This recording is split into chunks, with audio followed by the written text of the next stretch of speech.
Hello friends, ఈరోజు మన recipe చిన్నపిల్లలు ఎంతగానో ఇష్టపడే వెజ్ రోల్స్. చాలా ఈజీగా, అంతే టేస్టీగా, ఎవరికైనా నచ్చేంత రుచిగా ఉంటాయి. So let's start.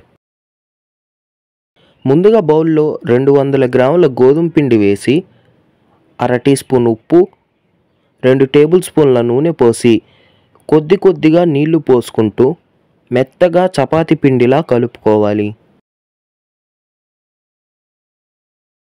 ఇలా మెత్తని చపాతీ పిండిలా కలుపుకొని అరగంట పాటు పక్కనుంచుకోవాలి. స్టఫింగ్ కోసం ప్యాన్లో 2 టేబుల్ స్పూన్ల నూనె పోసి హీట్ చేసుకొని 1 ఇంచ్ అల్లం సన్నని తరుగు, 6 తెల్లగడ్డల పాయల సన్నని తరుగు, ఓ పచ్చిమిర్చి ముక్కలు వేసి వేపుకొని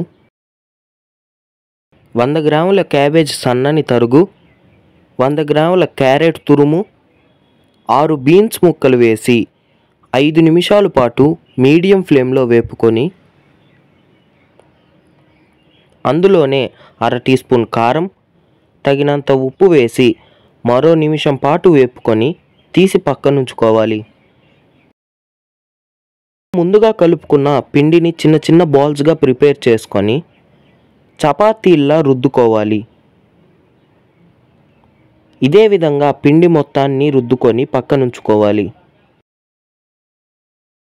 ఇప్పుడు ఓ బౌల్లో 1 టేబుల్ స్పూన్ మైదా వేసి కొద్దిగా నీళ్లు పోసుకొని ఉండలు లేకుండా కలుపుకోవాలి. మైదాను ఇలా కలుపుకొని తీసి పక్కనుంచి రోల్స్ కోసం ముందుగా ప్రిపేర్ చేసుకున్న చపాతీని తీసుకొని కార్నర్స్లో ఇలా కలుపుకున్న మైదాను అప్లై చేసి ప్రిపేర్ చేసిన స్టఫింగ్ను పెట్టి నీట్గా రోల్ చేసుకోవాలి. ఇలాగే మిగిలిన వాటిని కూడా చక్కగా రోల్ చేసుకొని తీసి పక్కనుంచుకోవాలి. ఇప్పుడు డీప్ ఫ్రైకు సరిపడా నూనె పోసి హీట్ చేసుకొని ముందుగా ప్రిపేర్ చేసుకున్న వెజ్ రోల్స్ను వేసి మీడియం ఫ్లేమ్లోనే వేపుకోవాలి. మధ్య మధ్యలో ఇలా తిప్పుకొని అన్ని పక్కల చక్కగా వేపుకొని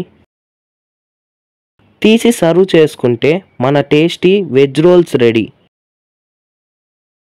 ఈ రెసిపీ మీకు నచ్చినట్టయితే లైక్ చేసి షేర్ చేసి ఛానల్ను సబ్స్క్రైబ్ చేయడం మర్చిపోకండి.